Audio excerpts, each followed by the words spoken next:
जोहार, जय हिंद दोस्तों। स्वागत है आपके अपने यूट्यूब चैनल इको स्टार में।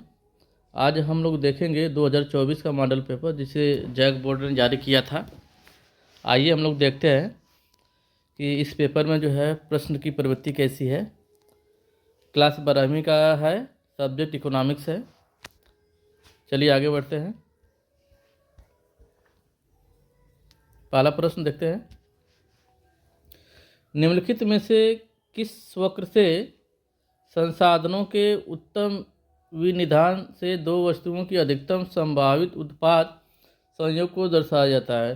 तो दो वस्तुओं के अधिकतम जो है संभावित जो उत्पाद व्यक्त करने वाला जो वक्र होता है वो उत्पादन संभावना वक्र होता है। तो यहाँ पर जो इसका सही विकल्प होगा विकल्प डी होगा। आगे देखते हैं। यहाँ पे कूट है।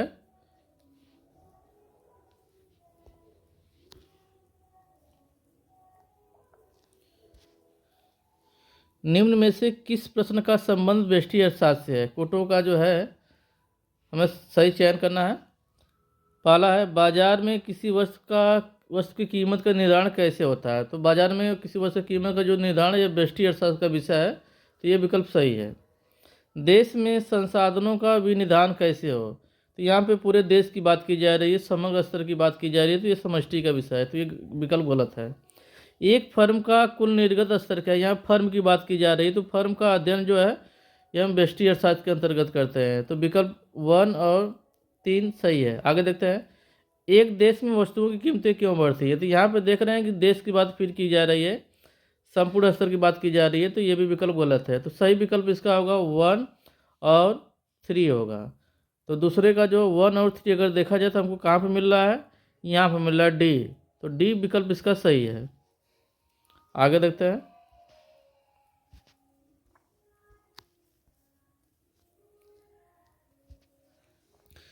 निम्न में से किस इकाई में उपयोगिता को मापा जाता है? तो उपयोगिता को किस में मापा जा सकता है? मार्शल ने उपयोगिता को मुद्रा में मापा था, और उनके कार से उन्होंने जो मुद्रा की जो इकाई उन्होंने यूज किया था, यूटिल यूज किया था। तो मार्शल के अकॉर्डिंग मुद्रा उपयोगिता को मुद्रा में मापा जा सकता है। तो मुद्रा की इकाई यहाँ पर अगर देखी जाए तो रुपया क्या है? मुद्रा की एक इकाई है। ठीक है, तो इसका सही आंसर होगा रुपया। तो तीसरे का डी सही होगा। यदि किसी वस्तु की मांग की कीमत लोच का मान 2 है तो उस वस्तु की मांग होगी। तो लोच जो देख रहे हैं इकाई से अधिक है, तो इकाई से अधिक लोच को जो हम क्या बोलते हैं? लोचदार बोलते हैं। क्या बोलते हैं? लोचदार। तो चौथे का जो आंसर होगा वो बी होगा। पांचवा देखते हैं। एक उपभोक्ता का अधिमान एक दिष्ट होता है। इस मान्यता के आधार पर एक उपभोक्ता दो वस्तुओं के निम्न बंडलों में से किन बंडलों पर उदासीन होगा? दो वस्तुओं की जो है कि निम्न बंडलों में से किन बंडलों पर उदासीन होगा? तो यहाँ पर हम देख रहे हैं कि एक बंडल ये है, दूसरा बंडल ये है, तीसरा ये है, चौथा ये है। यहाँ पर हम देखेंगे जो अंदर के जो क्वाड्रेंट्स जो दिए गए हैं किनका योगफल समान हो रहा है। अगर यहाँ पे देखा जाए 3 और 4 योगफल 7 आ रहा है। 6 और 7 को जगह जोड़ दें तो हो जाएगा 13 आ रहा है। 1 और 2 को जोड़ेंगे तो 3 आ रहा है। 5 और 2 को जोड़ेंगे तो 7। तो यहाँ पे 7 है और यहाँ पे 7 है। तो यहाँ पर जो दो बंडल हैं इनके जो अधिमान है वो समान है। तो ए और डी इसका जो सही विकल्प होगा, ए और डी। तो प्रश्न नंबर 5 का सही जो आंसर होगा ए और डी, विकल्प सी होगा। आगे देखते हैं। निम्न में से पूरक वस्तुओं का एक उदाहरण। तो पूरक वस्तुएं ऐसी वस्तुएं होती है जिनका प्रयोग एक साथ होता है। यहाँ पे कलम और स्याही दोनों का प्रयोग हम एक साथ करते हैं। कलम यूज करते हैं तो उसमें स्याही भी होती है, तो विकल्प भी सही है। सातवां देखते हैं।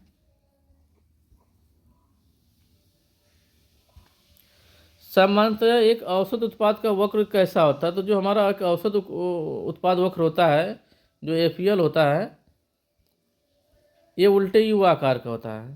तो इसका जो राइट आंसर होगा उल्टे यू आकार का डी होगा।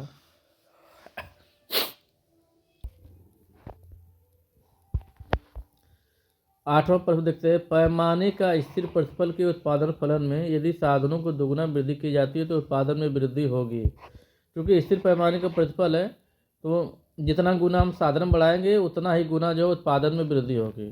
तो साधनों को हम दोगुना बढ़ा रहे हैं तो उत्पादन में क्या होगा, दोगुना बढ़ेगा। तो राइट आंसर होगा 8वें का सी, 2 गुना। आगे देखते हैं।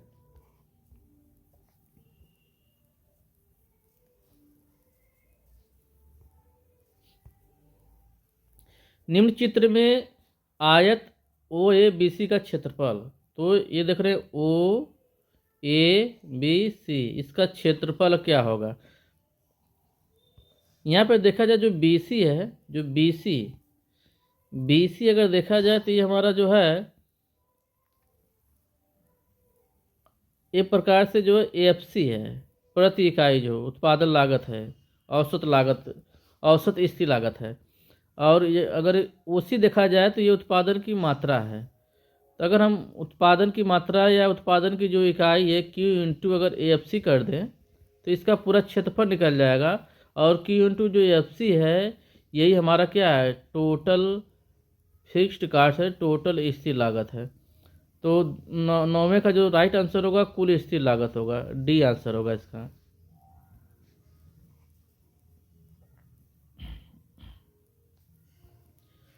पूर्ण प्रतियोगी बाजार में फर्मों की संख्या क्या होती है, बहुत अधिक होती है, अत्यधिक होती है, तो डी इसका आंसर है, 10वें का डी। 11वां, एक पूर्ण प्रतियोगी फर्म के संतुलन की शर्त क्या होगी, तो पहली शर्त इसकी यही है एम सी बराबर एम आर, जो कि आवश्यक शर्त है। दूसरी शर्त यह है कि ये जो हमारी सीमांत लागत होती है यम सॉरी हाँ चलिए आगे बढ़ते हैं। पूर्ण प्रतियोगी फर्म की जो है आवश्यक जो शर्त होती है, संतुलन फर्म के संतुलन की जो आवश्यक शर्त होती है, पहली होती है कि एम सी बराबर एम आर होती है। और दूसरी जो शर्त होती है, सपोज कीजिए हमारा जो एम आर वक्र है, या इसको हम ए आर वक्र भी कह सकते हैं यहाँ पे। हाँ चलिए फिर से देखते हैं। ये हमारा ए आर वक्र या एम आर वक्र होता है। तो एम सी वक्र क्या होता है कि इसको जो है नीचे से काटता है, यहाँ पर जैसे इस कटाव में, तो ये हमारा एम सी वक्र है। तो एम सी वक्र जब एम आर को जो उसके नीचे से काटे तो यहाँ पर संतुलन होता है, इस बिंदु पर एम सी बराबर एम आर होता है। तो यहाँ पर अगर देखा जाए एम सी वक्र एम आर वक्र को नीचे से काटे तो इसका राइट आंसर होगा डी होगा, 11वीं का डी होगा। हाँ, एक फर्म के द्वारा जो है, एक फर्म के द्वारा वस्तु की कीमत में 10% की वृद्धि करने पर उसकी पूर्ति मात्रा जो है 15% की वृद्धि हो जाती है। पूर्ति की लोच यहाँ पे पूछ रहा है, तो पूर्ति की जो लोच हम निकालेंगे सीधे देखेंगे कीमत में अनुपातिक परिवर्तन के कारण पूर्ति मात्रा में कितना परिवर्तन हो रहा है। तो कीमत में 10% परिवर्तन हो रहा है और पूर्ति मात्रा में 15 हो रहा है। भाग कर देंगे 1.5, जो कि इकाई से अधिक है, यानी लोचदार होगी, पूर्ति की लोच लोचदार होगी। तो 12वीं को जो आंसर होगा वो डी होगा, लोचदार। 13वां देखते हैं। 13वां पर देखते हैं, निम्नलिखित कथन और कारण के संबंध में कौन सा विकल्प सही है। कथन ये है, किसी वस्तु पर इकाई कर लगाने से फर्म का पूर्ति वक्र बाईं ओर सरक जाता है। जब हम इकाई कर लगाएंगे तो वस्तु की कीमत बढ़ जाएगी, और कीमत बढ़ती है तो पूर्ति भी बढ़ती है, और पूर्ति जो है वक्र जो होती है वो बाईं तरफ जो है सरक जाती है, पूर्ति वक्र बाईं ओर सरक जाती है। अगला है, किसी वस्तु पर इकाई कर लगाने से फर्म की सीमांत लागत बढ़ जाती है। तो प्रति इकाई कर लग रहा है तो सीमांत लागत भी बढ़ जाएगी। तो दोनों कथन जो है, कथन सही है, कारण भी सही है। तो 13 का जो राइट आंसर होगा सी होगा, ए और आर सही है, आर की सही व्याख्या है। 14 देते हैं, किसी वस्तु की मांग में वृद्धि होने से संतुलन कीमत पर क्या प्रभाव पड़ेगा। तो मांग में वृद्धि होगी तो कीमत में भी वृद्धि होगी, राइट आंसर होगा संतुलन कीमत में वृद्धि होगी, 14 का ए होगा। 15 देखते हैं, बाजार में मांग अधिक की स्थिति कब उत्पन्न होगी। मांग अधिक तब होती है जब डिमांड अधिक होती है सप्लाई से। तो डी ग्रेटर देन यस, तो राइट आंसर होगा सी। 16वां देखते हैं, पूंजीवादी अर्थव्यवस्था के संदर्भ में निम्नलिखित में से कौन सा कथन सत्य है? तो पूंजीवादी अर्थव्यवस्था बाजार आधारित अर्थव्यवस्था होती है जहाँ पे जो है उत्पादन के साधनों पे जो निजी स्वामित्व होता है। तो 16 का ये आंसर होगा। 17 देखते हैं।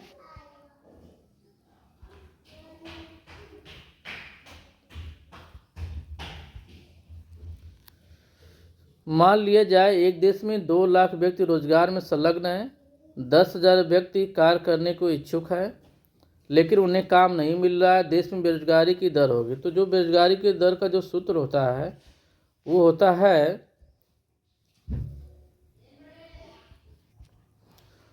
है बेरोजगार व्यक्तियों की संख्या, यहाँ पे हम लेंगे बटे श्रम बल लेंगे।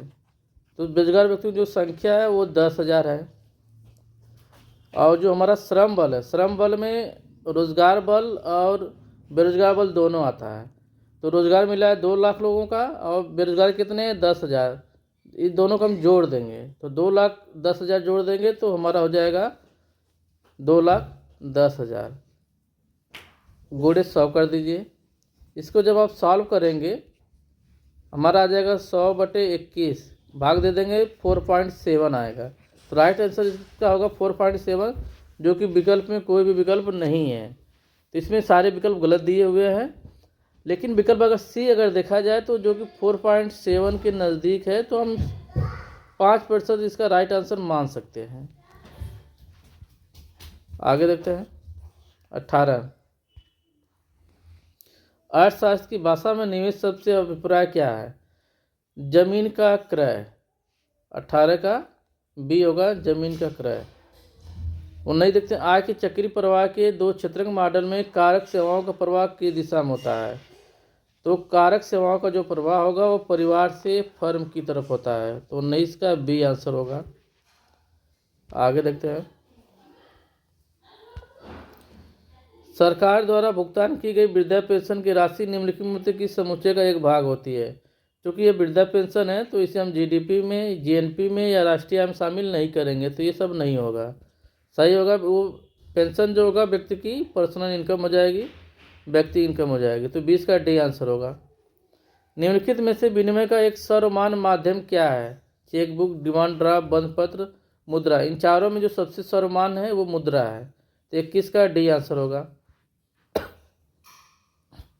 22 देखते हैं। बाजार दर में वृद्धि का मुद्रा की नकदी मांग में क्या प्रभाव होता है? तो बाजार की ब्याज दर और मुद्रा की मांग दोनों में विपरीत संबंध होता है, एक बढ़ेगा तो दूसरा घटेगा। तो ब्याज दर में वृद्धि हो रही है तो मुद्रा की मांग क्या होगी? घटेगी। ब्याज दर में वृद्धि तो मुद्रा की मांग क्या होगी? नकदी मांग घटेगी। तो राइट आंसर होगा मुद्रा की नकदी मांग में कमी होगी। 22 का बी होगा। अगला प्रश्न। अर्थव्यवस्था में मुद्रा की पूर्ति को बढ़ाने के लिए केंद्रीय बैंक के द्वारा अपनाए गए निम्न उपाय है। निम्न कोटों का प्रयोग करते हुए सही विकल्प को चयन कीजिए। मुद्रा की पूर्ति की अगर हमें बढ़ाना है तो जाहिर सी बात है कि हमें जो है जो बैंक दर हुआ, जो सीआर हुआ, जो एसएलआर हुआ, इनकी दरों को घटाना होगा। बैंक दर में कमी होगी, इसको घटाएंगे तभी मुद्रा की पूर्ति बढ़ेगी। प्रतिभूतियों की बिक्री करेंगे तो इससे बढ़ेगी नहीं, ये गलत है। कोष अनुपात में कमी करेंगे, जो रिजर्व कोष है उनमें कमी करेंगे। तो अगर देखा जाए ए और सी इसका सही विकल्प है। तो 23 का जो आंसर होगा ए और सी, यानी विकल्प सी होगा, आंसर इसका सही होगा। आगे देखते हैं। 24 निम्नलिखित में किस कर को कागजी कर कहा जाता है? आयकर है, निगम कर है, संपत्ति कर है, सीमा शुल्क है। तो 24 का जो आंसर होगा संपत्ति कर को जो कागजी कर कहा जाता है, वेल्थ टैक्स को, तो 24 का सी आंसर होगा। 25 निम्नलिखित में से प्रत्यक्ष कर का एक उदाहरण कौन है? प्रत्यक्ष कर का सही उदाहरण है निगम कर। सी जो है प्रत्यक्ष कर का एक उदाहरण, बाकी उत्पाद बाकी जो कर हैं ये सब क्या है? अप्रत्यक्ष कर के उदाहरण है। 25 का आंसर होगा सी। 26 देखते हैं।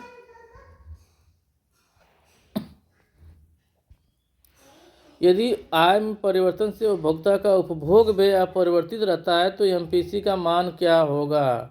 तो एमपीसी जो हमारा होता है ये होता है delta C upon delta Y. तो आय में परिवर्तन हो रहा है, लेकिन डेल्टा सी उपभोग में कोई परिवर्तन नहीं हो रहा है, यानी ये जीरो हो रहा है। और जीरो हो रहा है, और जीरो में जब हम आय से भाग करेंगे तो आंसर जीरो होगा, यानी अपरिवर्तित होगा। तो 26 का आंसर होगा सी, जीरो होगा। 27 देखते हैं। निम्न में से समग्र मांग का ये घटक नहीं है। उपभोग व्यय है, ये भी है, ये भी है, नहीं है तो ये वित्तीय परिसंपत्ति व्यय, ये समग्र मांग का घटक नहीं है। तो 27 का डी आंसर होगा। 28 देखते हैं।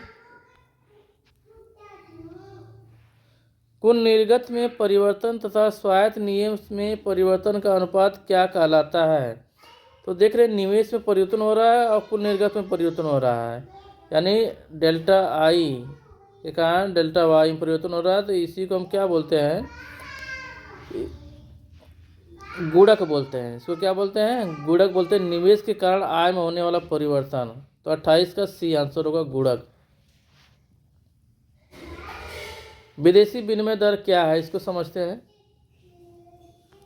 विदेशी विनिमय दर को समझते हैं। विदेशी विनिमय दर इसका है देशी मुद्रा की विदेशी मुद्रा में कीमत। तो इसका 29 का डी आंसर होगा। 30 देखते हैं। वस्तु एवं सेवाओं की अंतर्राष्ट्रीय लेन देन के संतुलन को जो है व्यापार संतुलन कहा जाता है। तो 30 का जो आंसर होगा वो सी होगा, व्यापार संतुलन होगा। तो ये रहा 30 प्रश्नों का एक सेट रहा। सारे प्रश्न ऑब्जेक्टिव थे, इसे आप लोग देख लीजिएगा। इसमें से कई सारे प्रश्न आपके फाइनल एग्जाम में आ सकते हैं। धन्यवाद।